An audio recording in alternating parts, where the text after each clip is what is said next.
Boa tarde, o Gazeta Entrevista inicia agora mais uma edição, nesta quarta-feira, dia 30 de junho de 2021. Um frio danado, né? Fazia tempo que não tinha uma friagem tão de com força como essa desse ano, né? Depois de agora, depois dessa friagem, podemos endurecer o couro, que vem sol também com muita força. Bom, nos dois primeiros blocos do programa de hoje, nós vamos falar de saúde, mas não vamos falar sobre questões relacionadas à pandemia, não diretamente. Vamos deixar um pouco isso de lado. Deixa que os telejornais dão conta do recado, não é? E muita situação complicada aí, né? Certeza que muita gente não esperava por essas situações, mas deixa que os telejornais informam, né?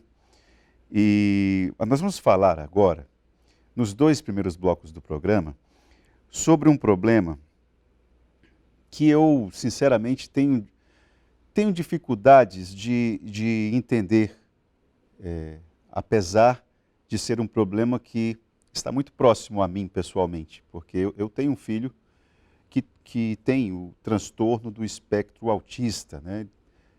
O TEA, né, que o pessoal chama, quem conhece aí da área, chama de TEA, o transtorno do espectro autista. Então, apesar de ter um filho com o transtorno do espectro autista, isso não me faz mais conhecedor, não, porque essa é uma situação tão delicada, tão difícil. A literatura é uma literatura ainda muito limitada comparada a outras situações. Então temos muito a aprender juntos, não é? E uma das pessoas que nesse movimento pelo estudo do transtorno do espectro autista, digamos que ele já está no varadouro, mas lá na frente, quem é? Aldemar Cândido Filho, médico, ele é idealizador de um centro, o Centro de Tratamento de Integração Sensorial, o Centrim, Centro de Tratamento de Integração Sensorial. Vou dividir agora a tela aqui com o senhor Aldemar. Boa tarde, seja bem-vindo aqui ao programa Gazeta Entrevista. Boa tarde, querido, boa tarde a todos. Agradeço pela oportunidade e estou à disposição para compartilhar os conhecimentos adquiridos nesses 4, 5 anos de trajetória imerso no universo autista. Bom, o universo autista, né? Boa expressão.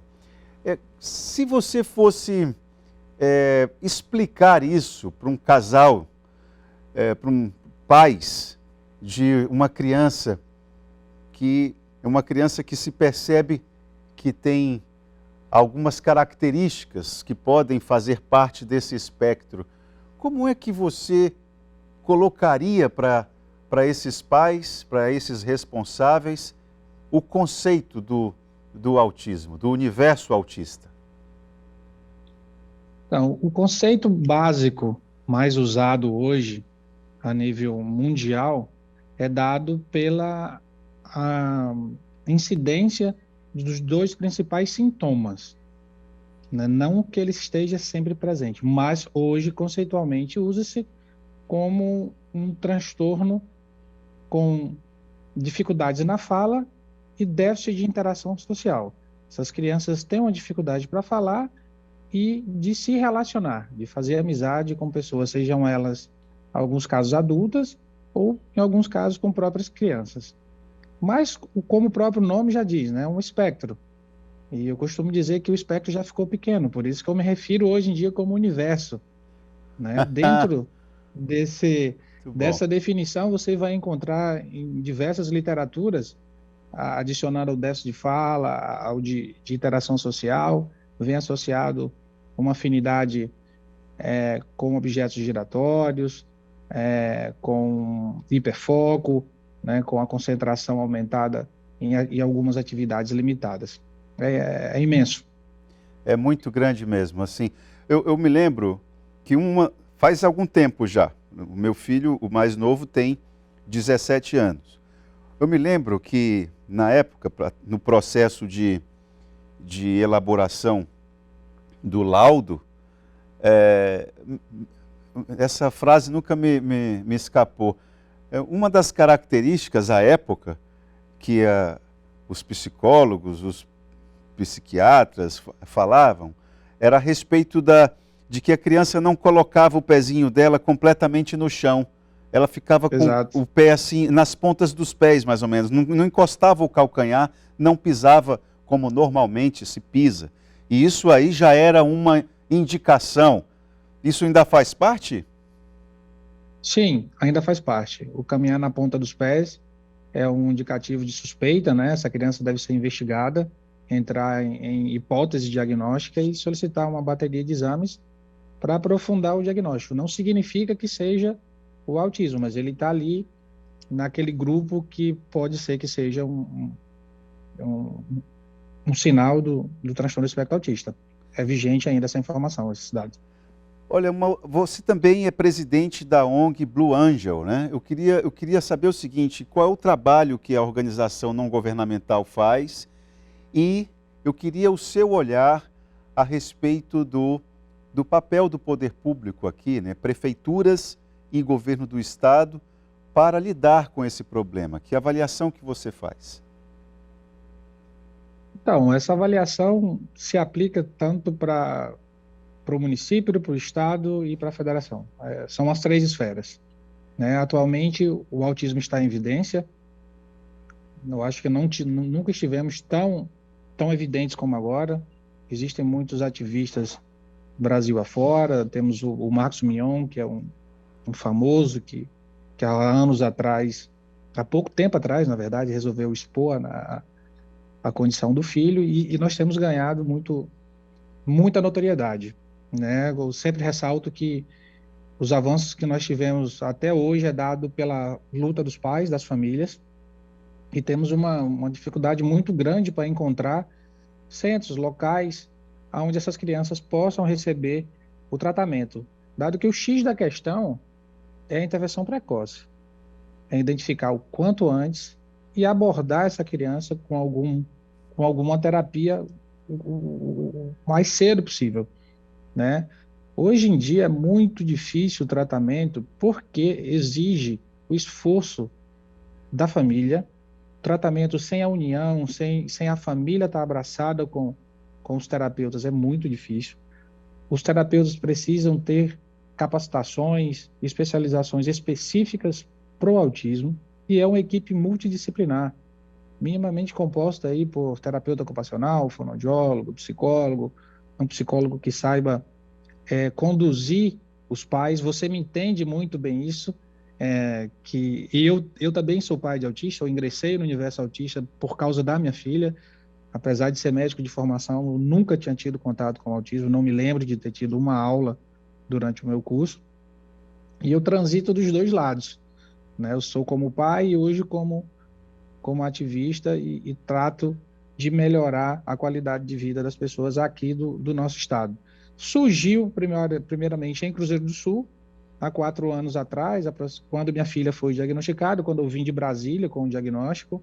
Até então era muito difícil aqui no Acre, não que seja fácil hoje, via pública, temos histórias frequentes e comuns de famílias que ficam em torno de 2 a 3 anos para conseguir o laudo. Sim. Temos poucos profissionais, temos muito bons profissionais que na investigação e diagnóstico de autismo aqui no estado do Acre, porém são poucos. Infelizmente são poucos. E agora estamos avançando. O Centrinho surgiu em Cruzeiro do Sul, com o meu drama pessoal, com a minha filha. Quando eu voltei de Brasília com um tratamento proposto, eu comecei a compor essa equipe, procurar essa equipe para executar esse tratamento, ia montar um espaço na minha casa, quando me deparei com uma associação em Cruzeiro do Sul, que haviam, naquele momento, em torno de 100 famílias associadas na APA, que é a Associação de Pais e Amigos de Autista, e para mim foi uma grande surpresa. Eu jamais imaginava que havia aquela quantidade ali em Cruzeiro do Sul. Pois é. Foi então que muito, muito. E eu tive aquele estalo que se eu montasse aquilo na minha casa, a minha estrutura para cuidar da minha filha, a primeira pessoa que batesse na porta iria entrar até a centésima. Foi quando fundou-se a ONG, né, a ONG Blue Angel, com o Centrim, e fizemos uma parceria com a gestão do ex-prefeito e começamos essa caminhada com o centro de tratamento. Estamos crescendo a cada dia que passa, estamos melhorando a qualidade dos atendimentos e, hoje já temos um amparo, né? O Centrim hoje também já funciona em Tarauacá, sempre com o apoio da gestão municipal. Em Cruzeiro do Sul agora houve um pequeno, a gente está conversando, né, com a Retrocesso? nova Houve um gestão. pequeno Estamos em retrocesso. processo. Exatamente, houve um pequeno retrocesso, né? Como eu disse no início da entrevista, eu sou pai e eu conduzo terapias, conduzo tratamentos. Eu não aceito menos do que a gente tinha, menos do que a gente tem hoje, um trabalho sensacional que nós vemos desenvolvendo em Tarauacá. Tá certo, tá corretíssimo. Agora, eu queria saber o seguinte, o que a literatura médica tem debatido, tem desconfiado a respeito do aumento do número de casos? Ou nós já tínhamos esses casos e não sabíamos identificar?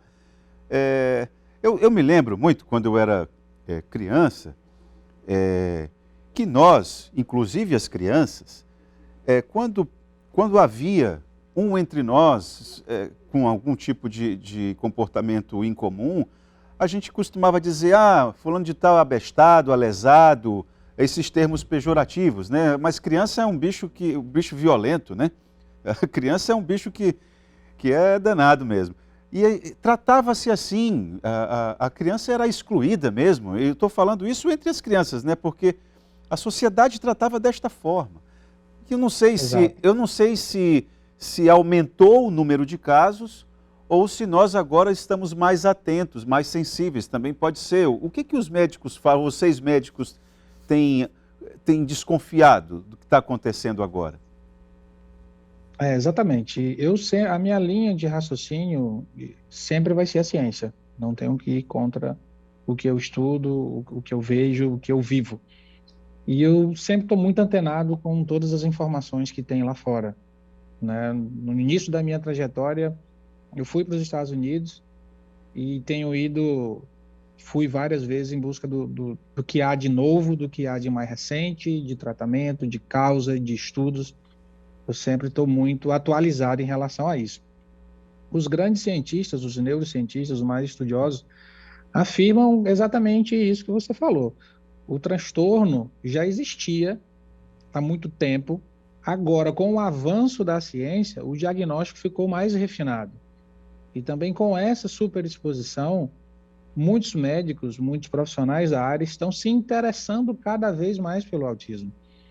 Então, agora esse número parece que aumentou, mas na verdade é o diagnóstico refinado, é o avanço da ciência que nos causa essa falsa sensação de que os números aumentaram, de que é uma epidemia, que é uma pandemia, Mas não. Se a gente parar para pensar, em colegas, no colégio, como você bem citou, a gente sempre tinha ali algum conhecido, algum coleguinha que era mais tímido, que era mais retraído, que era isso, que era aquilo, e que se hoje passar por os testes, vamos lá, pelos testes de neuropsicologia, que são extremamente importantes na investigação, vai indicar alguma coisa, alguma característica dentro do transtorno. Pois é, isso aí que você colocou é uma outra situação muito intrigante. O reconhecimento de pertencer a esse transtorno, de possuir esse transtorno tardiamente. Ficou muito famosa, né, a exposição do ator Anthony Hopkins, mas tem Exato. outras situações também, pessoas do nosso convívio, que às vezes, olha, o filho tem e de repente no tratamento do filho o pai percebe e o psicólogo, o terapeuta, passa a perceber que realmente o pai também é. Como é que é isso, hein? Isso é bastante...